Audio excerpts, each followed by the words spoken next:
প্রধানমন্ত্রী নরেন্দ্র মোদীর লাক্ষাদ্বীপ সফরকে কেন্দ্র করে ভারত ও মলদ্বীপের মধ্যে কূটনৈতিক সংঘাত চরমে। মোদী বিরোধী মন্তব্য নিয়ে নয়াদিল্লি তীব্র আপত্তি জানানোর পর মলদ্বীপের 3 মন্ত্রী সাসপেন্ড। মন্ত্রী মালশা শরীফ, মরিয়ম শিউনা এবং আব্দুল্লাহ মাজুম মজিদকে বরখাস্ত করল মলদ্বীপ সরকার। সম্প্রতি কেন্দ্রশাসিত অঞ্চল লাক্ষাদ্বীপ সফরে যান মোদী। প্রধানমন্ত্রী সৈকতে বেড়ানোর ছবি সোশ্যাল মিডিয়ায় ছড়িয়ে পড়তেই আপত্তিকর মন্তব্য করেন ও তাতে সমর্থন জানান মলদ্বীপের 3 মন্ত্রী। এরপরই সোশ্যাল মিডিয়ায় ট্রেন্ডিং হয় বয়কট মলদ্বীপ হ্যাশট্যাগ। প্রতিবাদ জানিয়ে লাক্ষাদ্বীপ নিয়ে সোশ্যাল মিডিয়ায় পোস্ট করতে শুরু করে বলিউডের একাংশ। তারপরেই এই সিদ্ধান্ত মলদ্বীপ সরকারের। প্রধানমন্ত্রী নরেন্দ্র মোদীর লাক্ষাদ্বীপ সফরকে কেন্দ্র করে ভারত ও মলদ্বীপের মধ্যে কূটনৈতিক সংঘাত চরমে। মোদী বিরোধী মন্তব্য নিয়ে নয়াদিল্লি তীব্র আপত্তি জানানোর পর মলদ্বীপের 3 মন্ত্রীকে সাসপেন্ড করা হলো। মন্ত্রী মালশা শরীফ, মরিয়ম শিউনা এবং আব্দুল্লাহ মাজুম মজিদকে বরখাস্ত করল মলদ্বীপ সরকার। সম্প্রতি কেন্দ্রশাসিত অঞ্চল লাক্ষাদ্বীপ সফরে যান মোদী। প্রধানমন্ত্রী সৈকতে বেড়ানোর ছবি সোশ্যাল মিডিয়ায় ছড়িয়ে পড়তেই আপত্তিকর মন্তব্য করেন ও তাতে সমর্থন জানান মলদ্বীপের 3 মন্ত্রী। এরপরই সোশ্যাল মিডিয়ায় ট্রেন্ডিং হয় বয়কট মলদ্বীপ হ্যাশট্যাগ। প্রতিবাদ জানিয়ে লাক্ষাদ্বীপ নিয়ে সোশ্যাল মিডিয়ায় পোস্ট করতে শুরু করে মলদ্বীপে বলিউডের একাংশ। আর তারপরেই এই সিদ্ধান্ত মলদ্বীপ সরকারের।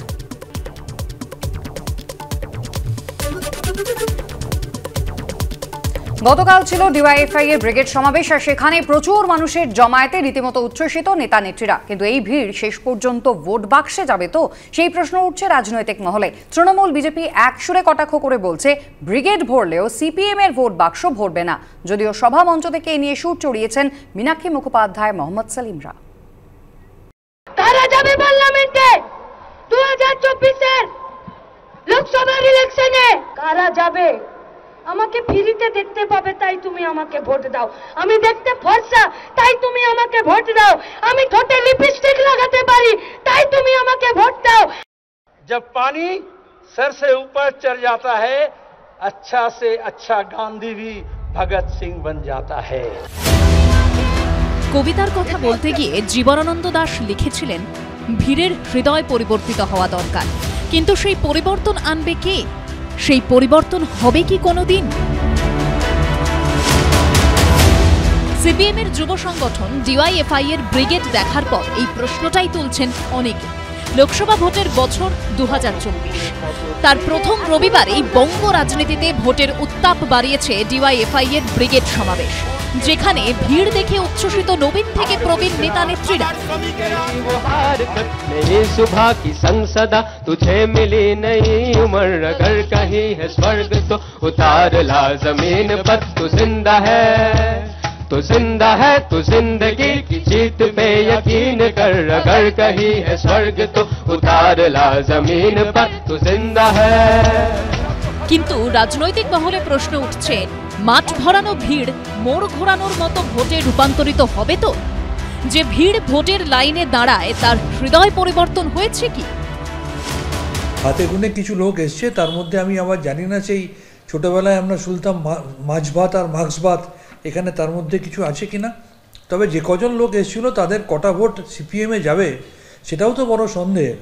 এবং ব্রিগেড দিয়ে যদি নির্বাচনের প্রতিফলন হতো তাহলে 2021-এও তো সিপিএম ব্রিগেড করেছিল এবং বাংলার মানুষ তাদের 2 হাতে 2 লাড্ডু ধরিয়ে ফেরত পাঠিয়ে দিয়েছে।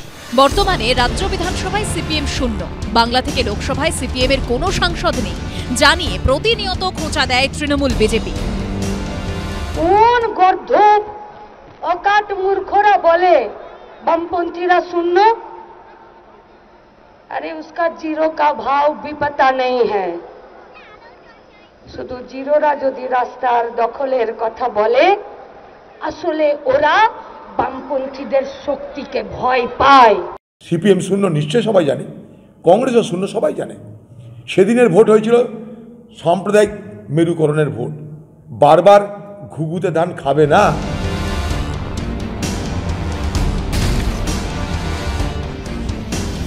এখানেই দাঁড়িয়ে বলবে কেউ কেউ, আচ্ছা এত লোক তো হলো, ভোটটা কোথায়?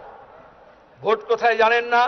পঞ্চায়েতের নির্বাচনে এই বাংলার মানুষ প্রথমে বলেছিল পুলিশকে চোর ধরো, জেল ভরো। পুলিশ চোর ধরলো না, চোরকে পাহারা দিল। সে ইউপি পুলিশ হোক আর বাংলার পুলিশ হোক, আজকে ধর্ষককে ধরে না, ধর্ষককে পাহারা দেয়। বিধানসভা ভোটের আগেও করেছিল, বামফ্রন্টের ব্রিগেড হয়েছিল, একটা সিটও তো জোটেনি, 9-7 কোনো রকমে কাপড় বাঁচিয়েছিল। তৃণমূল সাথে গঠবন্ধন করে এরা চলবে সেন্ট্রালে, আর এখানে এসে মারামারি করবে, এটা তো চলতে পারে না।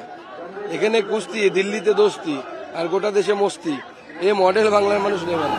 1992 সালে এই ব্রিগেড থেকে বামফ্রন্টের মৃত্যু ঘণ্টা বাজিয়েছিলেন মমতা বন্দ্যোপাধ্যায়। 4 দিনের মাথায় পাল্টা সভা ডেকে সাংগঠনিক শক্তির পরীক্ষা দিয়েছিল সিপিএম। আজ বিরোধী আসনে থাকা সিপিএম কি শাসককে চ্যালেঞ্জ ছোড়ার মতো জায়গায় পৌঁছেছে, সেটা বোঝা যাবে লোকসভা ভোটের ফলেই। উজ্জ্বল মুখোপাধ্যায়, সুদীপ্ত আচার্য ও সন্দীপ সরকারের রিপোর্ট, এবিপি আনন্দ।